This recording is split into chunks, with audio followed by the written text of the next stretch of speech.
नमस्ते साथियों, मैं राकेश। स्वागत है आप सभी का हमारे YouTube चैनल एजुकेशन फायर पे।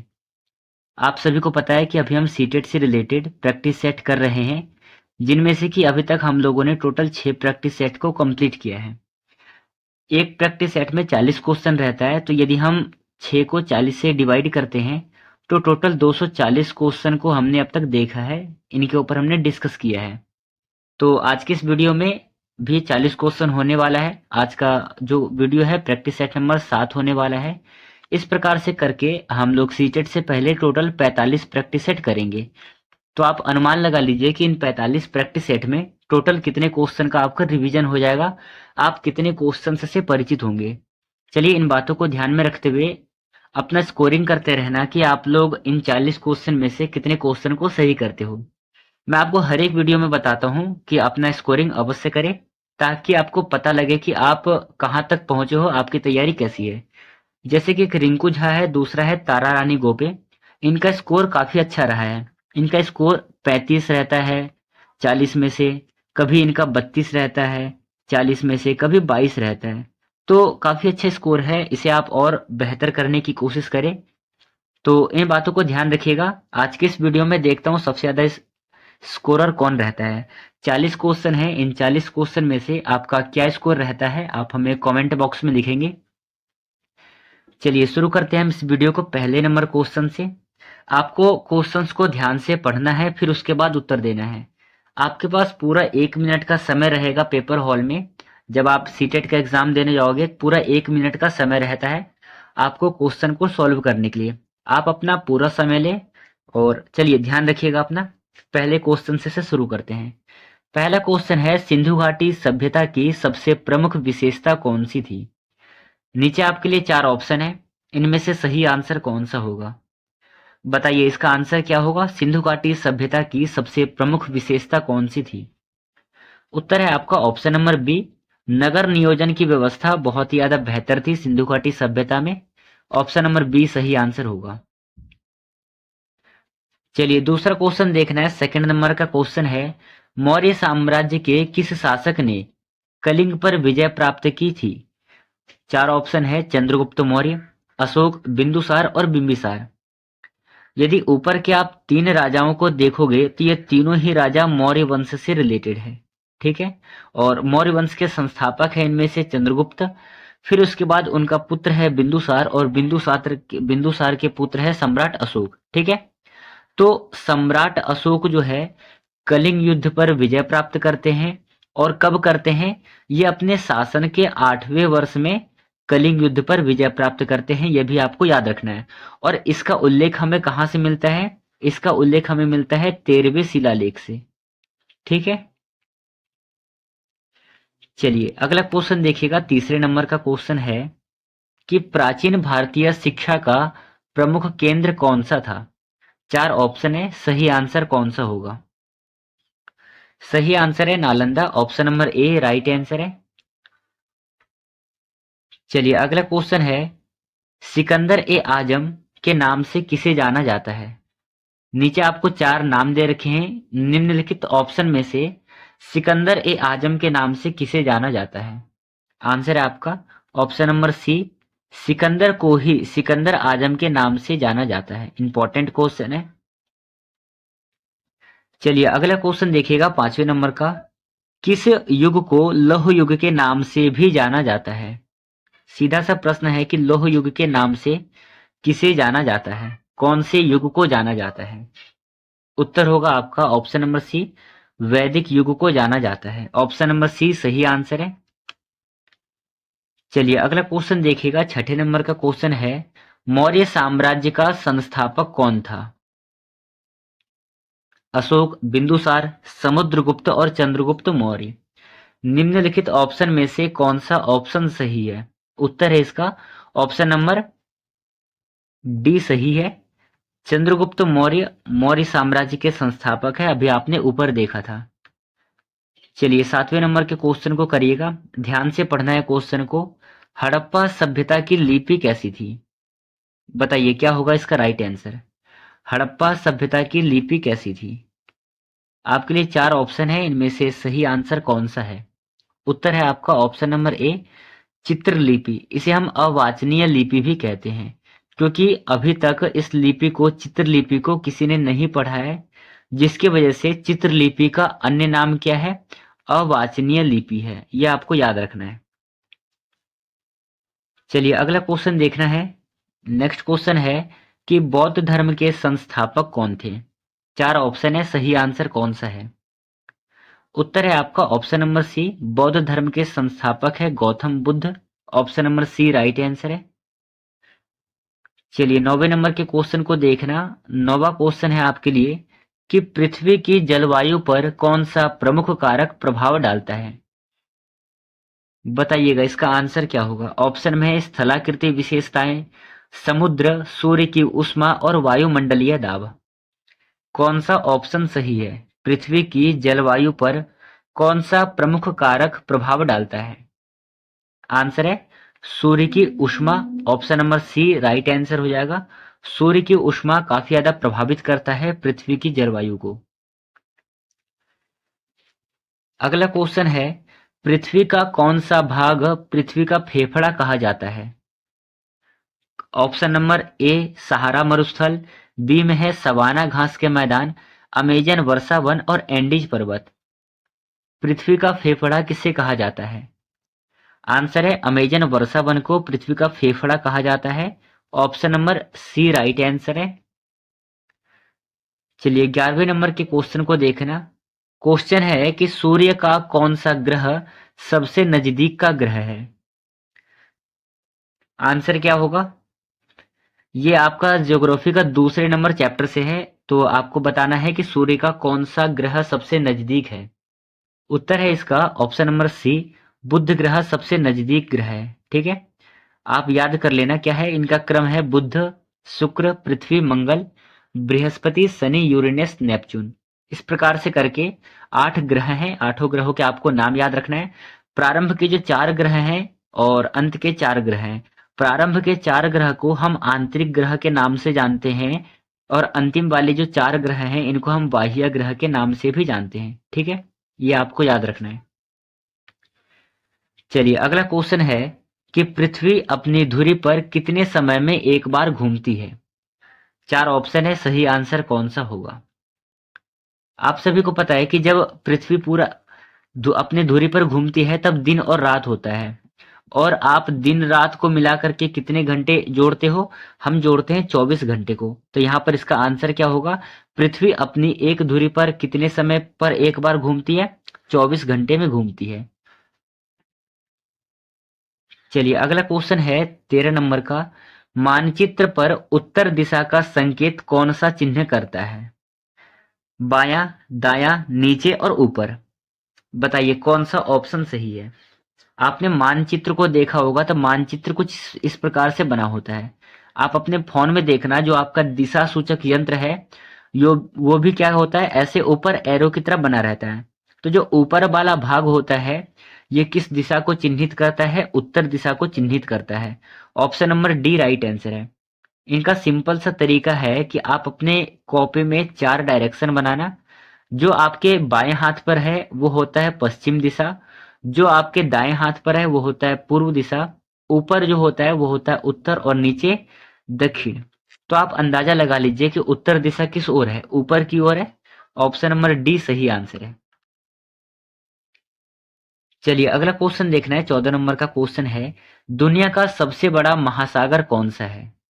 अटलांटिक, भारतीय महासागर, आर्कटिक महासागर और प्रशांत महासागर।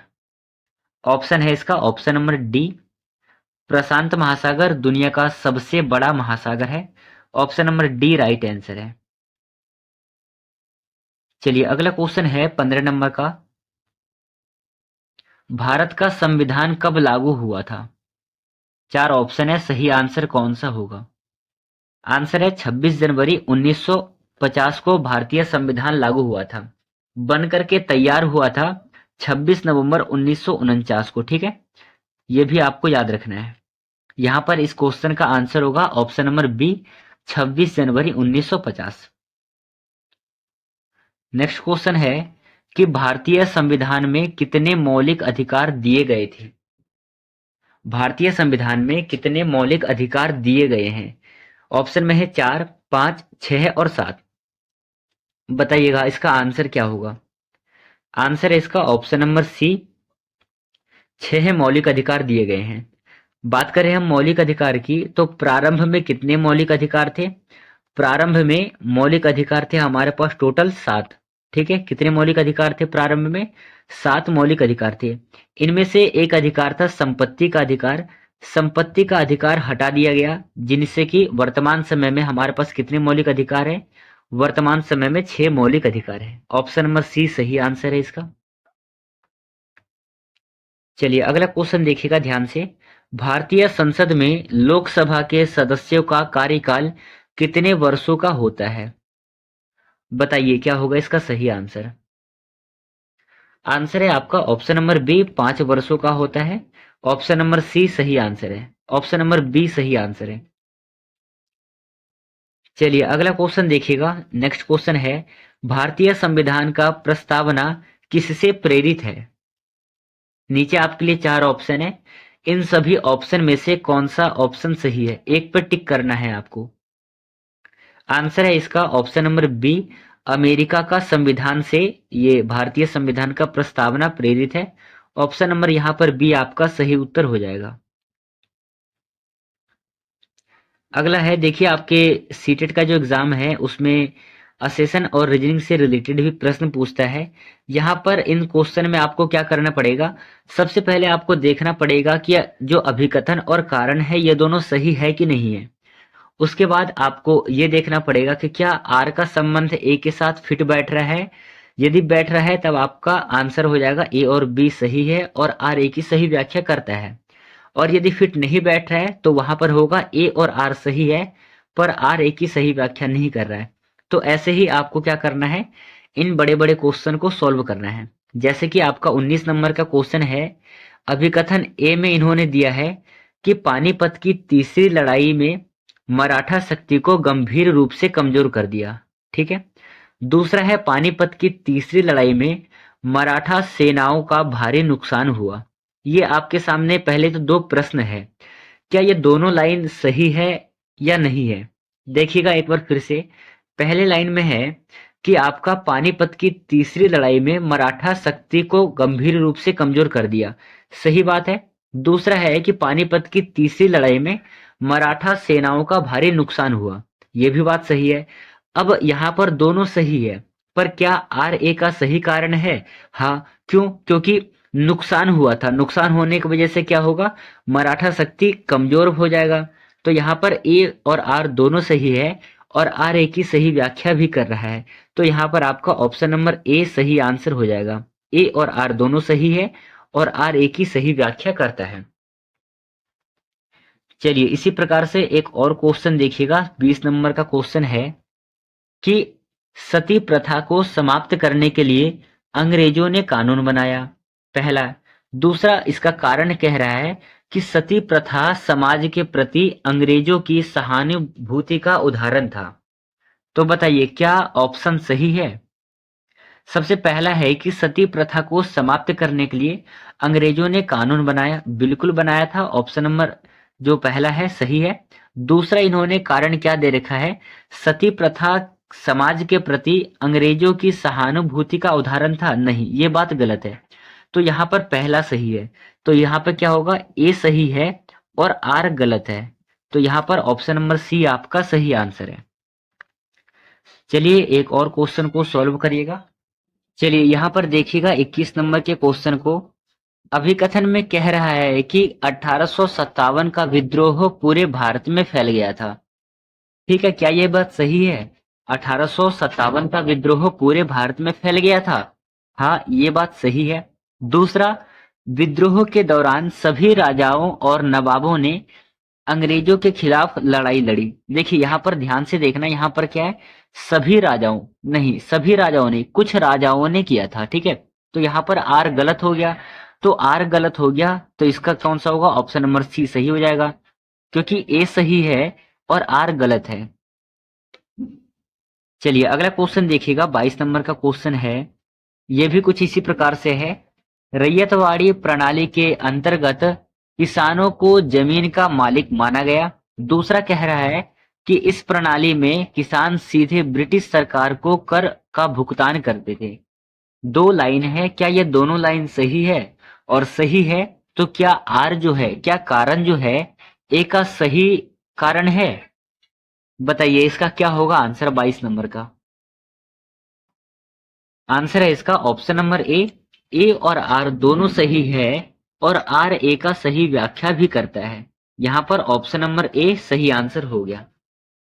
आपको इन बड़े बड़े क्वेश्चन से डरना नहीं है। ये क्वेश्चन बहुत ज्यादा इजी और आसान होता है। बस हमें क्वेश्चंस को पढ़ने में पूरा समय लेना है।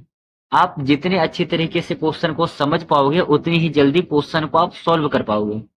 चलिए करिएगा एक और क्वेश्चन को। जलियांवाला बाग हत्याकांड ने भारतीय स्वतंत्रता संग्राम पर गहरा प्रभाव डाला। पहला लाइन क्या है कि जलियांवाला बाग जो कि 1919 में हुआ था ये कांड ने भारतीय स्वतंत्रता संग्राम पर गहरा प्रभाव डाला। क्या ये बात सही है? 23 नंबर का जो पहला लाइन है सही बात है। हाँ तो ये बात सही है। दूसरा कह रहा है कि इस घटना के बाद रविंद्रनाथ ठाकुर ने अपनी नाइटहुड की उपाधि त्याग दी। ठीक है, जो इनकी उपाधि थी नाइटहुड, इस घटना के बाद उन्होंने अपनी उपाधि त्याग दी। क्या दोनों बात सही है और इन दोनों का सही कॉम्बिनेशन बन रहा है? तो जी बिल्कुल बन रहा है। ऑप्शन नंबर यहाँ पर ए सही आंसर हो जाएगा। ए और आर दोनों सही है और आर ए की सही व्याख्या करता है। चलिए इसी प्रकार से एक और क्वेश्चन को सॉल्व करना। गांधी जी ने असहयोग आंदोलन वापस ले लिया गया था। दूसरा है कि चौरा चौरी कांड में हिंसा हुई थी जिसे गांधी जी ने अस्वीकार किया। क्या दोनों ही ऑप्शन सही है या फिर दोनों ही गलत है या फिर कौन सा सही है? आंसर है इसका ऑप्शन नंबर ए। ए और आर दोनों सही है और आर ए की सही व्याख्या करता है। यह आप क्वेश्चन आपके लिए इंपॉर्टेंट रहेगा, इसे आप अपने कॉपी में नोट डाउन कर लेना। चलिए समझते हैं हम अगले क्वेश्चन को। 25वें नंबर का क्वेश्चन है, ब्रिटिश सरकार ने 1919 में रॉलेट एक्ट पारित किया। बिल्कुल सही बात है। कारण है इसका, रॉलेट एक्ट का उद्देश्य भारतीयों की स्वतंत्रता और राजनीतिक गतिविधियों पर अंकुश लगाना था। क्या दोनों बात सही है? सही है दोनों बात। ये भी बात सही है और ऊपर वाला भी सही है। ठीक है, तो यहाँ पर option number A right answer होगा क्योंकि ए और आर दोनों सही है और आर ए की सही व्याख्या करता है। ऑप्शन नंबर ए आपका सही आंसर हो गया।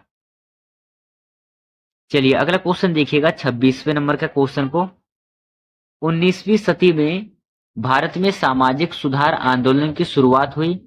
कारण कह रहा है कि सामाजिक सुधार आंदोलनों का उद्देश्य भारतीय समाज में व्याप्त कुरीतियों को समाप्त करना था। क्या दोनों बात सही है? सही है। Option number A right answer होगा। ए और आर दोनों सही है और आर ए की सही व्याख्या भी करता है। चलिए अगला क्वेश्चन देखना है। 27 नंबर का क्वेश्चन है। क्वेश्चन में पूछा गया है कि सर सैयद अहमद खान ने अलीगढ़ आंदोलन की शुरुआत की। बिल्कुल सही बात है।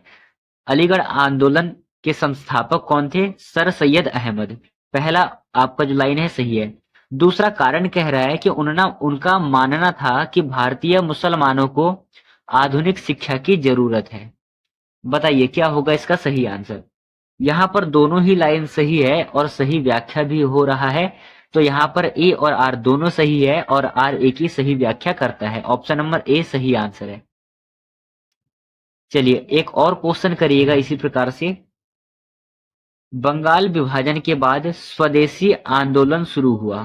ठीक है, दूसरा कारण कह रहा है कि स्वदेशी आंदोलन का उद्देश्य विदेशी वस्त्रों और सामानों का बहिष्कार करना था। क्या सही है दोनों लाइन? हाँ दोनों लाइन सही है और सही व्याख्या भी होती है। तो यहां पर भी आपका ऑप्शन नंबर ए सही आंसर है। चलिए अगला क्वेश्चन करिएगा। अपना स्कोरिंग करते रहिएगा। मैं आपको प्रारंभ में ही बताया था कि 40 क्वेश्चन होने वाले हैं। इन 40 क्वेश्चन में से आज के इस वीडियो से आपका क्या स्कोर रहता है आप हमें कमेंट सेशन में बताएंगे। ठीक है, चलिए बताइएगा। महाजनपद काल में वज्जी महासंघ की स्थापना कहाँ हुई? आंसर है आपका वैशाली। ऑप्शन नंबर सी सही आंसर है। अगला क्वेश्चन है, कि किसी अर्थशास्त्र नामक ग्रंथ की रचना की थी जो प्राचीन भारतीय प्रशासन का महत्वपूर्ण ग्रंथ था। सीधे तौर पर प्रश्न पूछा गया है कि अर्थशास्त्र के लेखक कौन थे। आंसर है आपका अर्थशास्त्र के लेखक थे चाणक्य, जिसे कि हम कौटिल्य के नाम से भी जानते हैं। और मैंने आपको कल की वीडियो में बताया था जो अर्थशास्त्र है इसमें उत्तर पश्चिम का जो क्षेत्र था, ठीक है, ये किसके लिए प्रसिद्ध था? कंबर के लिए प्रसिद्ध था। आप एक मैप बनाना ऐसे, यहाँ पर देखना ये क्या है, उत्तर है, ये पश्चिम है, मतलब कि ये वाला जो एरिया था अर्थशास्त्र में किसके लिए प्रसिद्ध है? कंबल के लिए प्रसिद्ध है। और दक्षिण भारत का जो क्षेत्र है ये सोना और कीमती पत्थर के लिए प्रसिद्ध है। ये दोनों ही क्वेश्चन आपको याद रखना है। चलिए यहाँ पर देखिएगा 22 नंबर के क्वेश्चन 31 नंबर के क्वेश्चन को, प्रथम बौद्ध संगीति का आयोजन किस स्थान पर हुआ था? उत्तर है आपका ऑप्शन नंबर सी, कहां पर हुआ था? राजगृह में हुआ था। और राजगृह को ही वर्तमान समय में हम राजगीर के नाम से जानते हैं। राजगृह जो है ये मगध का सबसे पहले राजधानी था। मगध के शासक कौन थे सबसे शक्तिशाली? धनानंद मगध के सबसे शक्तिशाली शासक थे, ये भी आपको याद रखना है। और धनानंद को पराजित करके यहाँ के शासक कौन बनते हैं? चंद्रगुप्त मौर्य यहाँ के शासन बनते हैं और यहाँ से मौर्य वंश की स्थापना होती है। चलिए अगला क्वेश्चन देखिएगा 32 नंबर के क्वेश्चन को, भारत में दक्षिण भारतीय शैली का वास्तुशिल्प कौन से काल में अपने उत्कर्ष पर था? आंसर है ऑप्शन नंबर सी, कौन से काल पे अपने उत्कर्ष पर था ये? तो इसका आंसर हो जाएगा चालुक्य और पल्लव काल के समय में। ऑप्शन नंबर सी सही आंसर है। नेक्स्ट क्वेश्चन है, इजी क्वेश्चन है ये, दिल्ली सल्तनत में एकता प्रणाली का उद्देश्य क्या था? आप सभी को पता है कि एकता प्रणाली का आरंभकर्ता कौन थे? तो साथियों इल्तुतमिश ने प्रारंभ किया था, इल्तुतमिश, ठीक है। एकता प्रणाली के प्रारंभकर्ता कौन थे? इल्तुतमिश। और एकता प्रणाली का उद्देश्य क्या था? एकता प्रणाली का उद्देश्य था कि सेना को वेतन देना, ठीक है। ऑप्शन नंबर बी सही आंसर है। चलिए अगला क्वेश्चन देखिएगा, मुगल साम्राज्य के दौरान भारत आने वाला सबसे प्रसिद्ध यात्री कौन था? बताइएगा सबसे प्रसिद्ध यात्री कौन था मुगल साम्राज्य के दौरान? सही उत्तर है इसका इब्न बतूता, ऑप्शन नंबर ए सही आंसर है। इब्न बतूता कहाँ का रहने वाला था? ये मोरक्को का रहने वाला था, ये भी आपको याद करना है, ठीक है। चलिए अगला क्वेश्चन देखिएगा 35 नंबर का क्वेश्चन है, स्वराज का पहला संगठित आंदोलन कौन सा था? Option number A B C D इनमें से कौन सा सही आंसर होगा? इसका उत्तर होगा आपका असहयोग आंदोलन, option number C, option number A right answer है। स्वराज का पहला संगठित आंदोलन था असहयोग आंदोलन। चलिए अगला क्वेश्चन देखिएगा 36 नंबर का क्वेश्चन है। ये क्वेश्चन शायद आपने जब आपने असेशन अभिकथन और रीजनिंग वाला क्वेश्चन किया वहां पर भी ये क्वेश्चन आया था। बताइएगा चौरी चौरा कांड के बाद महात्मा गांधी ने किस आंदोलन को वापस ले लिया था? अभी आपने ऊपर पढ़ा था असहयोग आंदोलन वापस लिया था, ठीक है। ऑप्शन नंबर ए सही आंसर है। अगला क्वेश्चन है, भारत का कौन सा राज्य सबसे अधिक खनिज संसाधनों के लिए प्रसिद्ध है? सबसे अधिक खनिज संसाधनों के लिए प्रसिद्ध है झारखंड। ऑप्शन नंबर ए सही आंसर है। झारखंड में कितने जिले हैं? 24 जिले हैं। झारखंड की राजधानी क्या है? रांची इसकी राजधानी है, ठीक है। सबसे ज्यादा खनिज आपको कहाँ से मिलते हैं? झारखंड में। और एक धनबाद इसका प्रसिद्ध उदाहरण है, ठीक है, ये भी आपको याद रखना है। चलिए अगला क्वेश्चन देखना है 38 नंबर का क्वेश्चन है, गंगा ब्रह्मपुत्र का डेल्टा कौन से दो देशों में फैला हुआ है? उत्तर होगा इसका ऑप्शन नंबर सी, भारत और बांग्लादेश, ठीक है। ऑप्शन नंबर यहाँ पर बी सही आंसर होगा। बांग्लादेश की राजधानी क्या है? ढाका इसकी राजधानी है। और भारत की राजधानी नई दिल्ली, ये आपको याद रखना है।